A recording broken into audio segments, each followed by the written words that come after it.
Happy happy new year हे गे जान कर कोनो नया काम। म्यूजिक बाय कंचन राज कर कोनो नया काम कि 2023 बाई कि दिलवा में बस गया दिलवा में बस गया कि 2023 बाई कि दिलवा में बस गया। हैप्पी हैप्पी न्यू ईयर हे गे जान कि कर कोनो नया काम। अगर चढ़ल 24 में पूरा हो तो दिलवा के साभे अरमान कि 2023 बाई दिलवा में बस गया। हैप्पी हैप्पी न्यू ईयर हे गे जान कि कर कोनो नया काम।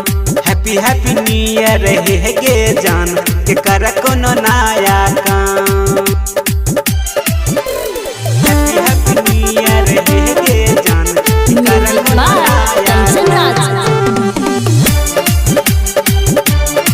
कि कर कोनो नया काम।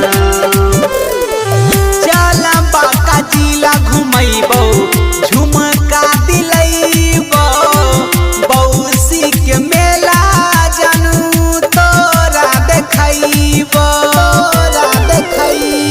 चल जमुई जिला घुमैबो लहंगा दिलैबो नया साल के जानू है गे माजा उठैबो। याद रखोगे प्रेम कहानी दुनिया से डरे न जान कि 2023 बाई दिलवा में बस गया। हैप्पी हैप्पी न्यू ईयर हे गे जान कि कर कोनो नया काम। हैप्पी हैप्पी न्यू ईयर हे गे जान कर कोनो नया काम।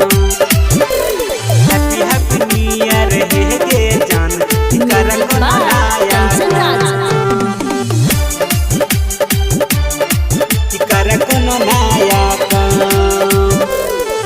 नया साल में नया लभर से काले मुलाकात गे जिंदगी आबाद रहतौ करिहा रोज बात गे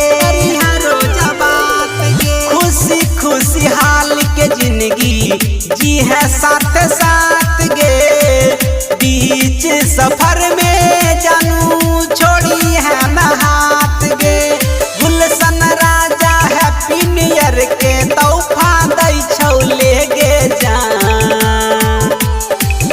कि 2023 बाई दिलवा में बस गया। हैप्पी हैप्पी न्यू ईयर हे गे जान कि कर कोनो नया काम। हैप्पी हैप्पी न्यू ईयर हे गे जान कि कर कोनो नया